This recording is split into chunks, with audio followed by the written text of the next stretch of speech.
Hey guys, my name is Jerome Mopetsi, and welcome to a brand new series on my channel called Who is the Saint? Let's get into it. Woo! The saints were radicals, world changers. They knew their mission and went to the point of death to fulfill. The saints weren't perfect, but each one of them has something we can learn from. They took the call of holiness seriously and lived with a trust and confidence in God that made them fearless.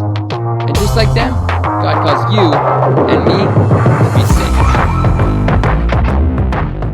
The 4th century Catholic Church engaged in a struggle against heretical teaching. One man stood against the darkness, willing to suffer exile, even martyrdom, for the truth of the divine incarnation of God's only Son. Who was this extraordinary man who helped save the church in a moment of crisis and doubt? Woohoo!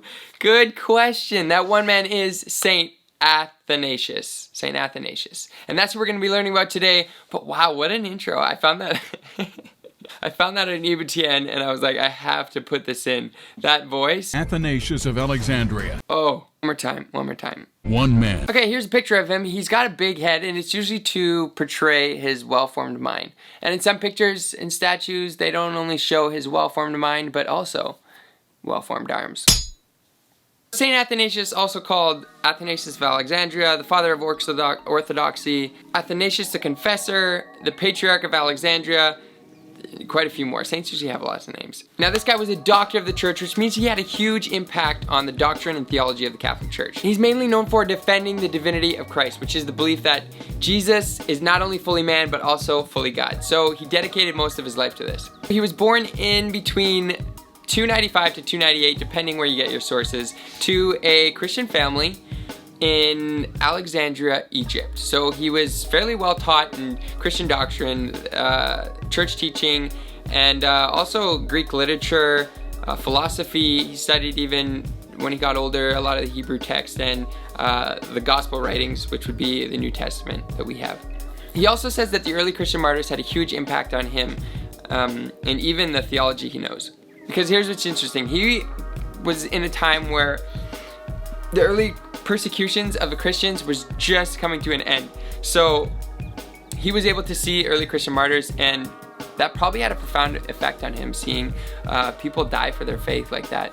And then once he got older, when Constantine, the Roman Emperor Constantine, was in rule, he put out the Edict of Milan, and Christians no longer were being persecuted for the faith. So Christianity became legalized, which was good, but it brought up about different problems like heresies which coming up, especially the heresy Arianism, which we'll get more into. Okay, funny story. When he was just a boy, the Bishop of Alexandria, so Saint Alexander of Alexandria at the time, was watching Saint Athanasius when he was a boy and play with other boys, and Saint Athanasius was baptizing them.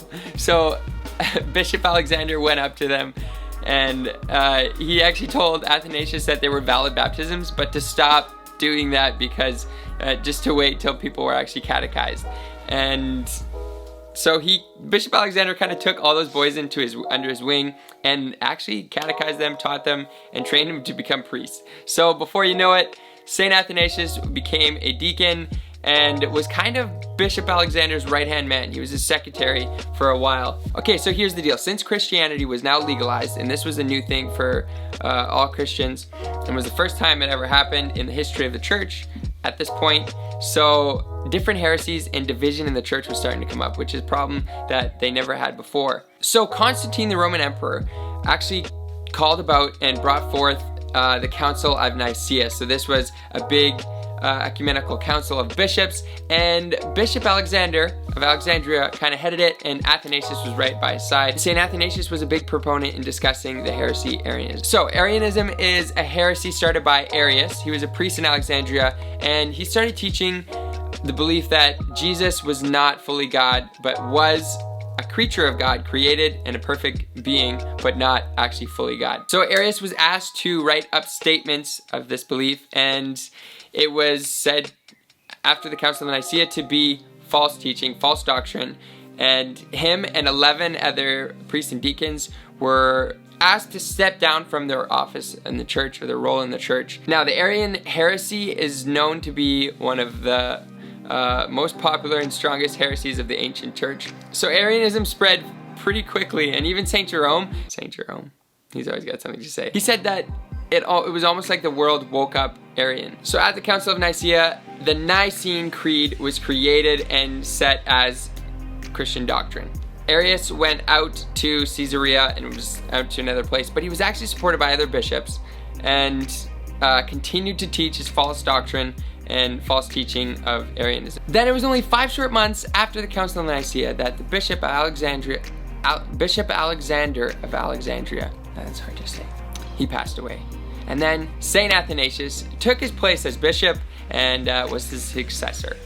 But this is where the story gets interesting. So Constantine was convinced by other Arians to exile St. Athanasius.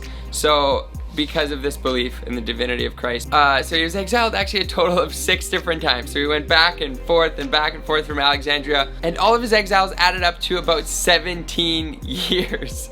Which is it's a long time. Then he came back to Alexandria for the last time and continued to fight against Arianism and died a peaceful death there on May 2nd, 373. He's the patron saint of theologians, faithful orthodoxy, and all Roman Catholics, which is huge. Gigantoid. St. Athanasius played a crucial role in the history of the church in defending one of the most important doctrines of the faith, that Jesus was the Word made flesh, fully man and fully God.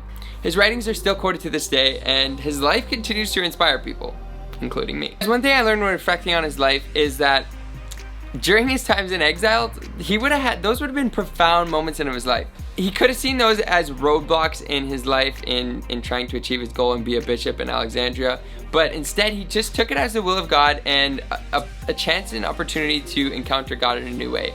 And during those 17 years, he probably had the greatest adventures. For example, on one of them, in a stint of like 10 years, he spent some time in the deserts of Egypt being exiled, and there he met Saint Anthony. So he wrote a biography of Saint Anthony, and is because of Saint Athanasius' biography of Saint Anthony that Saint Anthony is the saint that we know the most about during that time. So if he wasn't exiled, then we might not even know anything about Saint Anthony, since he was just a monk hermit out in the deserts of Egypt.